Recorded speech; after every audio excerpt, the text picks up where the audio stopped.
Okay, so again, we're in the new era of the WWE, so let's talk about it. And again, we'll go through division by division, and I'll probably do a little bit about the NXT call-ups, the ones that don't fit into the divisions. So, we'll begin with the mid-card divisions, okay? IC Championship. They had a match. The Dean Ambrose-Seth Rollins feud fizzled out because they entirely forgot what made their first feud good. You don't go from a blood feud to, I'm getting injections because you people have diseases.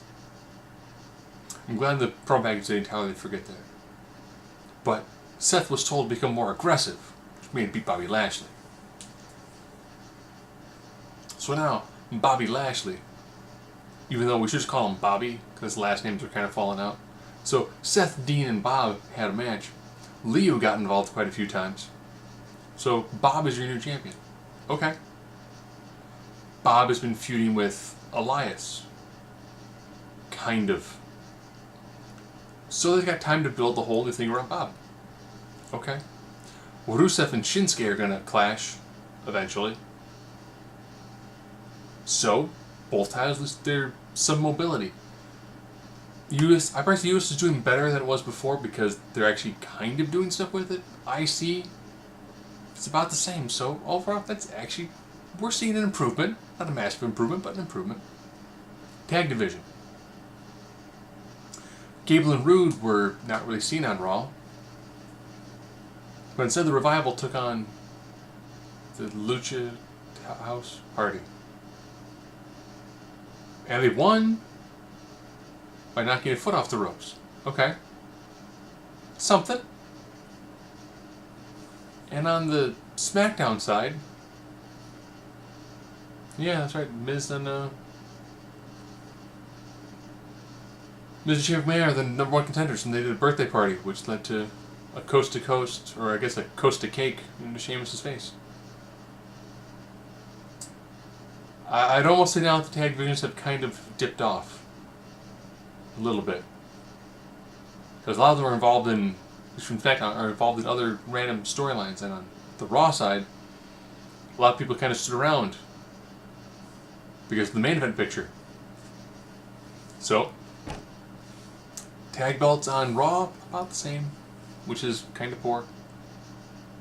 SmackDown tag division has dropped off a little bit because we're going to have to see Miz play the face in peril and then tag with Shane, and Shane's going to have to dominate Sheamus and Cesaro to make the match appealing. So, women's division. Straight up fire right now. I like how both of them, they had little face-to-face confrontations. You had Sasha Banks and Ronda Rousey team to take on Nia and Tamina. And I don't know if Nia is just sandbagging or if Sasha Banks is trying to get her to do things that she can't do, but they changed from irresistible force to immovable object. Just saying. They won, and Ronda's like, oh, it's going to be so great beating Sasha Banks. It's going to be such sand feather in my cap. With Banks being like, wait, what? Oh, you just know you're going to defeat me. It's one of those things like, you know, we're getting some hints of the boss. Okay. Which then led to an argument backstage where it was the Riot Squad arguing with Bayley and Natalya, who were arguing because of Sasha Banks and Ronda Rousey, and they're like, well, find a third person. She brought in Nikki Cross. Not a bad debut for Nikki Cross. She should have got the pin, but not a bad debut. And due to our second kind of bizarre moment of bliss. You know that Lexi Bliss and Paul Heyman would be absolute magic, but it was bizarre. He's like, since you're here, Paul, look at the new women's tag belts. Not bad looking belts. And then Otis Dozby is like, pretty lady. Pretty lady. Pretty lady. And it was like, okay, that's the first main roster moments for Otis Dozovich. Him doing his forward moving crab walk and I guess trying to accost Alexa Bliss. But Women's tag belts, 6 teams, 3 from Raw, 3 from SmackDown, inside the chamber. Okay. I didn't mind the last tag team chamber match, but I think if you want to do tag teams in the chamber, you pick 3 teams, and then you just do like 1 person in the cage, because 2 full-grown men, it's kind of rough looking. When they did the last tag team one, they did all 3 members in the New Day in the cage. It looked weird. So, who's going to be in the cage? Well, for Raw, you have to be Nia Jax and Tamina, because you need to put bias in the cage. Riot Squad. Banks and Bayley. Okay. Well, on SmackDown side, Iconics. Yeah, I think Iconics. Mandy Rose, Sonya Deville. And probably Naomi and Carmella? Maybe? Hopefully? Because you've got Naomi feuding with Mandy Rose, and I think that we're going to try to do a match between Sonya Deville and Carmella to kind of start to merge those 2 storylines together to make them a tag team. So that's actually not that bad. I think that you put Naomi in a chamber and just go, okay, here's what you can do. What you can climb on. Just remember, this steel will not flex, it's not going to give, it's going to hurt when you hit it. So use your athleticism and just do something really crazy and get that nice highlight reel from it. It's just not that bad. Now, speaking of SmackDown, when it came to them working on their main women's match, Asuka versus Becky Lynch, they went the opposite route. They did the promo before, which said the Iconics coming down, don't know how they're going to be the first tag team women's champions. And then Becky was like, you know what? I'm in street clothes, jack it off. You. What? I'll beat you. Beat Peyton Royce in a bizarre match. I feel like it should have flowed better. But I'm thinking something might have just been just some miscommunication and the fact that Becky's trying to fight in pants. And then Asuka was like, oh, you thought that was good? You thought that was good? Billy, you get in here. Billy was like, no, I am entirely not ready for Asuka. Then Asuka destroyed her. Alright, man. It works. You got 2 women's matches.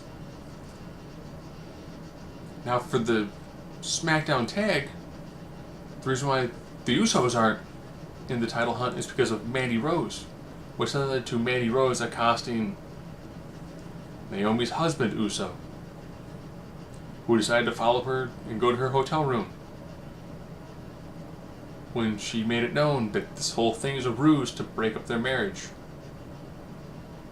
Then Naomi attacked her, and then Mandy Rose was able to scurry away. Best about that whole sequence was Sonya Deville be like, Mandy, sure not go through with this? Yes, I am playing mind games. And Sonya came going, nothing good will come of this. Massive eye roll. It's a second storyline for the women. It's not great, but it's something. And they've been trying on social media for a long time, trying to do one-on-one matches. It just hasn't clicked yet. I think trying to weave that into the Royal Rumble and in the Elimination Chamber for the women's tag division, I think that's going to work. I think that'll work well. So I think women's division is doing well, especially now with the introduction of the tag belts. Cool. Main belts. AJ Styles went to the concession stand and was like, hey, people like hot dogs. Which then led to AJ Styles and Daniel Bryan fighting over the concession stand. Okay. Different way, because, you want the 2 guys, you want to build the anticipation of these 2 guys fighting in the ring. And it's going to be an absolute all-out brawl. Okay, that's pretty good. On the Raw side of things, well, Strowman's surgery might not have gone perfectly, and he's not 100%. So you get him out of the title picture. So you have him flip Vince's limo. After he smashes it because Baron Corbin's had to run his mouth. Okay. So he's taken out. Which then led to Vince being like, so who wants a shot? John comes down. Baron comes down. Yeah. Baron denotes land ownership. Surf. So you have Baron, you have Surf. Finn comes down.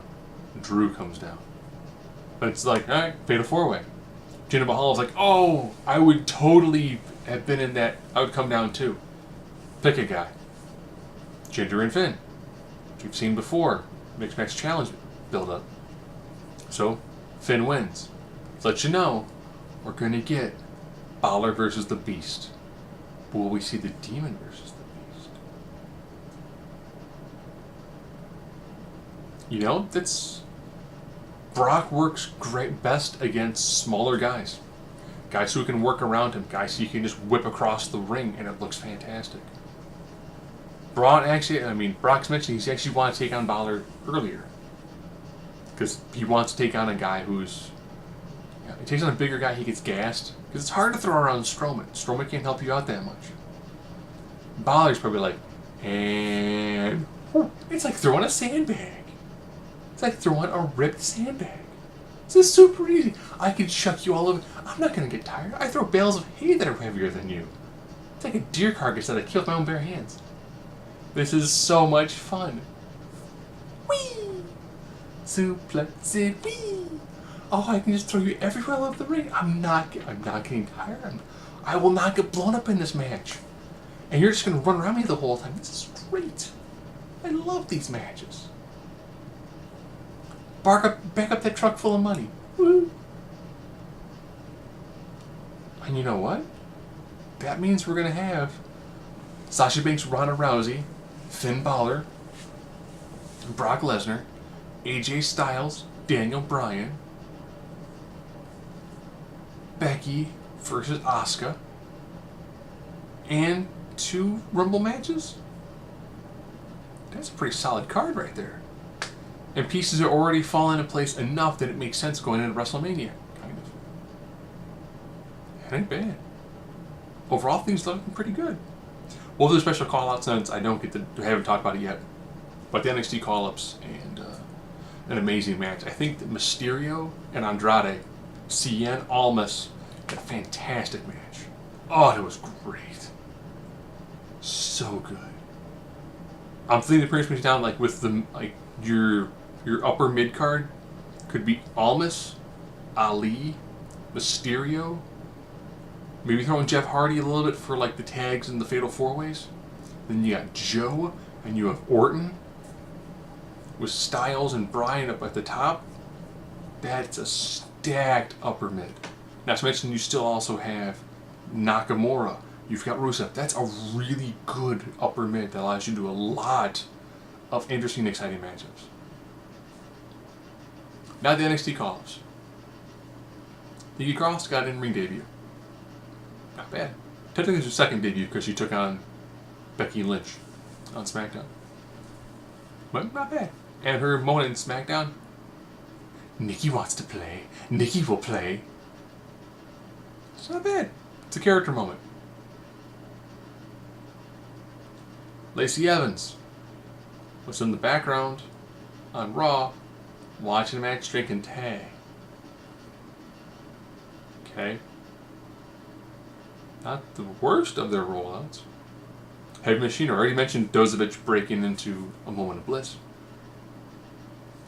But his best one, by far, was seeing the Dozer and All Night Tucker Night with the New Day. Especially Big E rocking a tracksuit with no shirt on. Making a super protein shake with like pancakes and like eggs and steak and like, tuna fish. And then chugging some. And then Becky being like,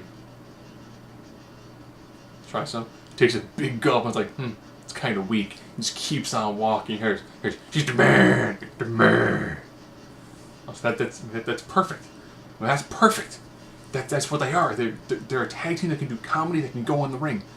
It's the blue collar stakes and weights New Day. That's perfect. That's a great one to do. Now, EC3. So next to the door. Smile. Was seen backstage trying to sneak up on the mirror.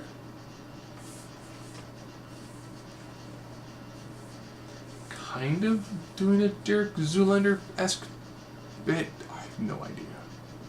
But so far, the only thing we've seen in EC3 is him disrobing. That was part of his video. Hopefully they do more with him. If not, it'll be another wasted call-up.